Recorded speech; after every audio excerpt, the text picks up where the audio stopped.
What's up, YouTube? So, in another episode of Undisputed with Skip and Shannon, they discussed some interesting comments that LaVar Ball, Lonzo Ball's dad, made about Luke Walton, his coaching style, and he also made some comments about Anthony Davis. So, let's check this out. Let's see what they have to say about this. We are back with Chris Broussard. You were right about that. He had plenty to say. When you think about those comments, do you have a problem with it? I do. I think he's wrong. To start off, it's amazing that LaVar Ball still has a factor and people still listen to what he has to say. The Lakers is a professional organization that knows how to win and has a lot of banners. They're professionals. So it shouldn't be a factor of anybody running their mouth to come in and affect their play, affect how they do things, or even bat an eye. How many millions of other fans talk trash, do all that, just like LaVar? They may not quite have his platform, but at some point, you got to shut him down. Just shut him down. This shouldn't even be a factor right now. But let's keep going.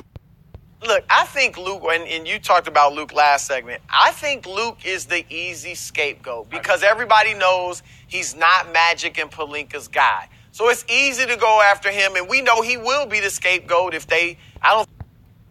So there's always somebody else that's the scapegoat on LeBron's team. Always. So if they're losing, LeBron would say, well, somebody else isn't doing their job. One of these players needs to step it up. Oh, well, it's the coaching staff. The coaches don't know what they're doing. Luke's too young. He doesn't know what he's doing. It's always some passive-aggressive thing that LeBron James does to somebody else, throwing people under the bus. So there's no surprise that Luke Walton, which is an easy target, the lowest hanging fruit, is going to get picked on. Of course they're going to go after him. But you see how LeBron didn't go to San Antonio and mess with Popovich when you could have put in some work there because Popovich wouldn't stand for his garbage. It wouldn't be LeBron-style ball. It would be Popovich-style ball. So that's for another video. But let's listen in. think he'll be there next year. Right. Unless something dramatic happens. happens. I was going to say, I'm not sure he's going to make it to the All-Star break. You're right. The way things are going, that might be the case. But I don't think Luke is, I'm not saying he's Red Auerbach or Phil Jackson, but I don't think he's the problem, especially with Lonzo. Is it Luke's fault that Lonzo's shooting 41% from the foul line?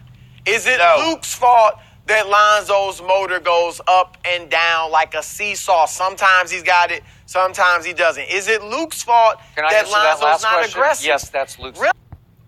So at some point, good coaching comes into play. I don't want to say anything against Luke Walton because he put in work with the Lakers. He got a few rings. So I'm not going to say anything bad about him. But as far as motivating a player, if a player's motor goes up and down like Lonzo Ball does, you got to get in there and stop that. Like, look, Lonzo, we've been doing this for a while now, and we need you to go 100%. You can't go up and down. When you're in there, you better be going 100%, diving for balls, do whatever you got to do. You go 100% or you're not going to play.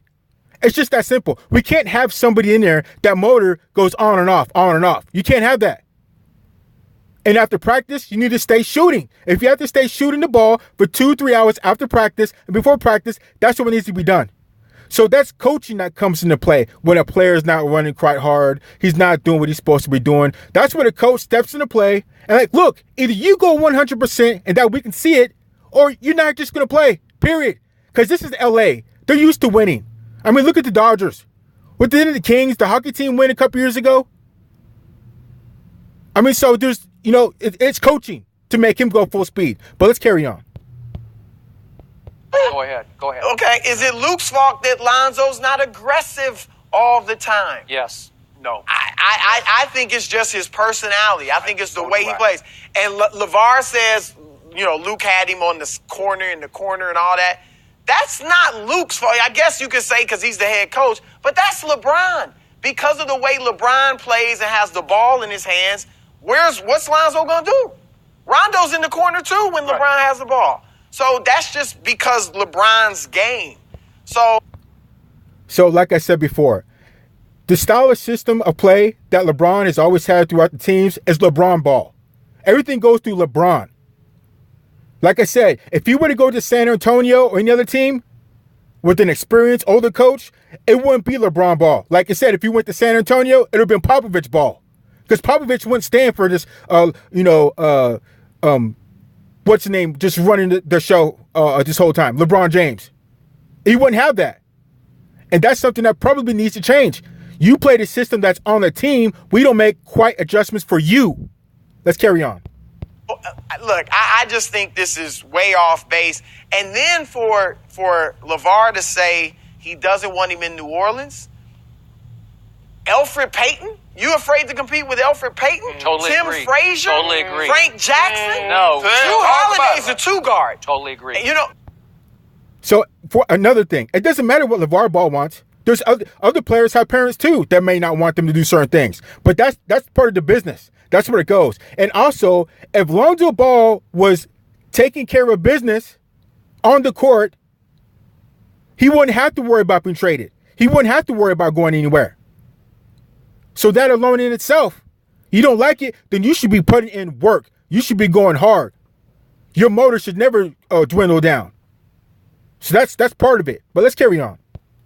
like Rondo and Drew were a nice match. I think Lonzo and Drew would be a good match. A good match. Right. And Alvin Gentry, for all his warts, he's a good offensive coach. And he's easy to. I like him. Yeah, like he's a really good man. So I think that would be a good place. Now Phoenix would be fine too, but I think New Orleans would actually be good for LaVar. So to hear him come out and say he doesn't want him there, somebody don't want this son to compete. Sense. Somebody want him to just turn over the reins to him and let, right. like Luke Walton. Hey, Luke, just turn over, let my boy do what he does. Nah, that's not how we do things here. This ain't AAU. This is not, you're not coaching this team. Exactly, Shannon. You aren't coaching this team. This isn't your ball game. This is a team here. You're not the only piece. There's other people here. We're going to play the system ball that the Lakers play, that Luke wants to play. You're not in charge. You're not in charge. You may be a superstar, but you're not in charge.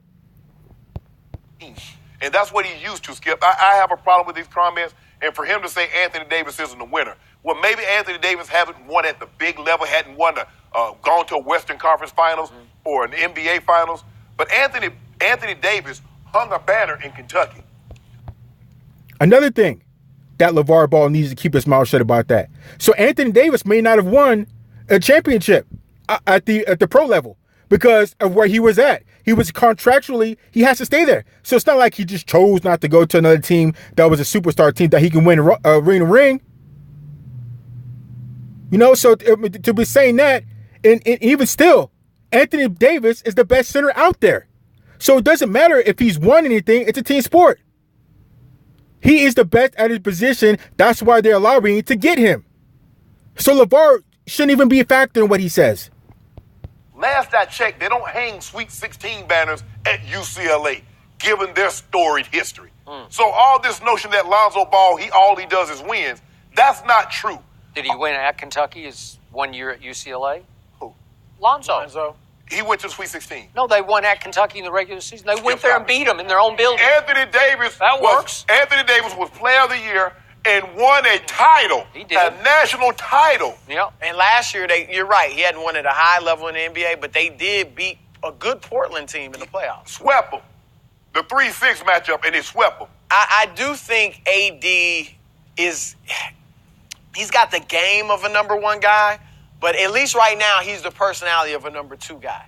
And that's why I do think he'd be a great fit with LeBron. Perfect. Yeah. And maybe you can learn from LeBron and become that number one guy, because AD is not blameless in this. Like, what are they, 23 and 30 or whatever they are? He's 13th in the West. And he's 29 and 13. Yeah, his numbers are great, but I'm saying being 13th in the West, some of that has to fall on him. Oh, absolutely. He has to get some blame for that. Mm-hmm. Yeah. What if I said from the start, he's not an alpha. He's not a team carrier. Right. He doesn't have... Okay, that's fine. If it's not an Anthony Davis personality to be the main leader of the team, to be the most vocal player on the team, that's fine, because that's not his personality. That's where coaching comes into play and have to make certain adjustments. That's where him coming to play with LeBron's obviously going to be alpha. And if AD wants to back him up, which he can, then that's okay. Their personalities can match. Just like boxing. Boxing the styles set up. Styles set up each other. Styles make the fight. And also another person that's not an alpha male that had to leave because apparently he couldn't do it was who? Mr. Kevin Durant. Kevin Durant's not an alpha male. He'll defer to somebody else. He can take the final shots. He can do what he needs to do, but he's not an alpha male. He's not vocal. He's not a team leader like maybe a Steph Curry is or a Draymond Green. And that's fine. Kevin Durant fits in a certain type of system where he can be the backup, if you will, but putting in work, be a major backup. So that's just his personality. That's fine. That could be worked with. So let's carry on. That LeBron thing where he can just take over a game. He just can't do that. Skip, there's always I got it. been a handful of those guys. He might be the only star who is willing to be the sidekick to LeBron James. And Anthony's a superstar. He might be the only one because the rest of them, they don't love all the drama king stuff, all the stuff we saw. Exactly, Skip. Like what I said in other videos. Nobody wants to play with LeBron because they don't want to deal with the garbage. Paul George had a chance to come over a couple months ago. Didn't want to do it. Didn't want to deal with LeBron's garbage. Kyrie Irving left Cleveland because he didn't want to deal with LeBron. Didn't we get a chance to get to Kawhi Leonard at 1.2? But he wants to go to the Clippers. He doesn't want to deal with LeBron's garbage because when they're winning, it's all hail praise LeBron. He's the best player. Forget everybody else. But if they start losing, here comes LeBron. Start throwing people under the bus. He starts doing passive aggressive garbage talking. So nobody wants to deal with that. But AD, his personality might fit with LeBron. So let's continue on. Last night, they're all not sure about it, but Anthony wants it because Anthony knows in his heart of hearts, plus he loves LeBron, and he's obviously a client of Clutch, but he knows in his heart of hearts he needs LeBron even more than LeBron needs him. This would be great. So he did something that was completely against his nature. He went public with this. His nature. And it tore him apart. And I'm sure he's just hating this right now because he's living in misery and what's left of his career in New Orleans. He's got to ride it out. And I think he's really, he's kept his head high and he keeps showing up every night until they finally just send him home, right? Yeah. Okay, so what did he have to do? He had to burn the bridge to the ground between his team and his city, right? Right. And what did LeBron have to do? He had to burn his bridge to his own locker room. That's why his locker room just quit on him last night. And finally, at the end of the game, it's why LeBron said, well, if you're going to quit on me, I'm going to go sit in the last seat on the bench. I don't even want to associate with you. So there goes LeBron, pouting again because things aren't going his way. If you're losing, you're getting beat up by 42 points, you get back in and you bust your ass no matter what to the very last second. Kobe could do it and did it. Michael Jordan could do it. It's no problem. How many times you see Michael Jordan go to the bench, give up on his team, and go sit in the side and pout? How many times you seen Kobe do that? I mean, for Christ's sake, LeBron did it last year in the playoffs when they got swept. What was it, the first game they played in Cleveland? When J.R. Smith ran the clock out and thought they were up? He scored almost 70 goddamn points, 100 points, whatever it is. And J.R. messes up, and they're about to go into overtime. And he's still pouting from last year's finals. So that's not no leader. That's not goatish. Goats don't do that. And that's why he's not the GOAT. Guys, right? He should have went to the locker room. He should have went to the locker room and got treatment. Yeah. So now back to LaVar. I agree with what he was saying about Luke Walton, and I know it comes off as extreme, but I believe that from the start, as LaVar said, Magic handpicked Lonzo Ball with the second pick and said publicly he will be the face of our franchise. Said publicly that his banner will be hung one day in this Staples Arena, right? Mm-hmm. And did Lonzo not back him up immediately by going to the Summer League and winning the MVP? He did. But Summer League. Okay, but he did that. You got to give him that. And all of a sudden, Luke steps in and says, time out. Do you know who I am? Do you know who my father was? My father's way better than your father. My father's one of the greatest players ever, and he was one of the greatest ever. Bill Walton. But Lonzo is not blameless in this season. Wait a second. I'm with you on that. But Luke is saying to Lonzo from the start, do you know what I have done in this league? Do you realize I have 2 rings and I played in 4 finals? Do you realize I helped coach Golden State to 2 finals and we won one of those finals? And he immediately, I came in here and I was banging on the table right away from game 1. He would start Lonzo because he was probably forced to by management. And he would yank him at the 4-minute mark, 4 minutes into the first quarter. Right. And then he would sit him for a whole quarter. This went on the whole year last year. And I could see Lonzo just shut it down on him. Is Lonzo Ball a spoiled brat of a kid because he got coddled at every level up? Yes. Spoiled brat. I don't like that. It made him soft.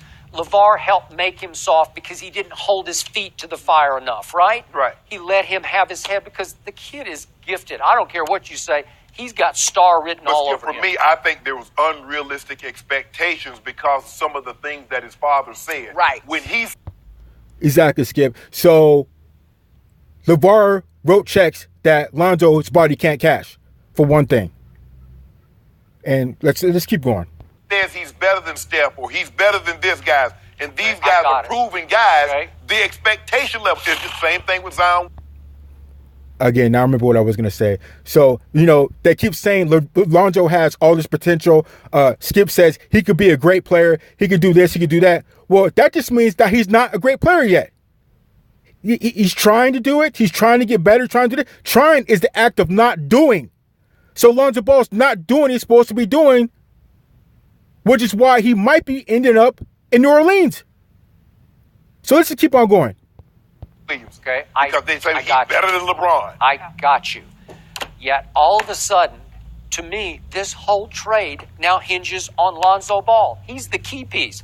I'm reading early on, maybe you've heard other things, but that they really loved Lonzo from the start until LaVar started getting involved, saying, I don't want Lonzo in New Orleans. Well, if you're Dell Demps and you're thinking right now, I don't want the circus. I don't want the LaVar circus, Dale number says, one. We don't want you in New Orleans. We want Lonzo. We just don't want you. What if I go ahead and do this deal, and all of a sudden Lonzo comes to New Orleans and says, I don't want to play here. Well, look, that's the thing. Yeah. The Lakers with Magic, LeBron, they have the structure to muzzle LaVar. Yeah, they do. And now he's talking because he sees it all fall.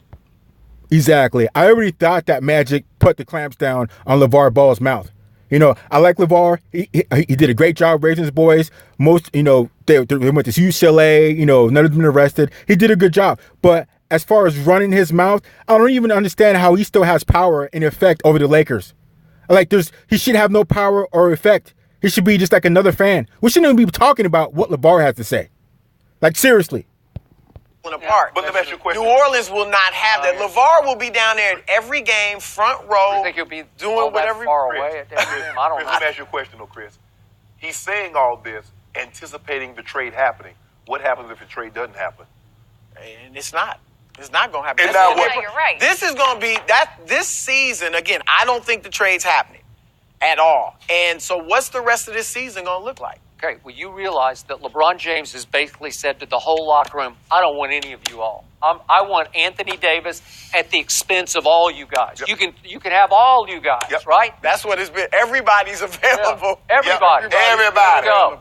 So what if you're stuck with each other for the rest of this year? Can you get it back together? Look, there won't be obviously, no team dinners. What the young guys have to, and I get it, it's tough. If I was sitting up here and I knew you really wanted Brian Windhorst instead of me, or Stephen A. instead of Skip, or Shannon, or 10 more people than you. Right? No, yeah, those are interesting ideas. Really? Okay, now the truth comes out. Wait, is that really on the table? It's not just one for one.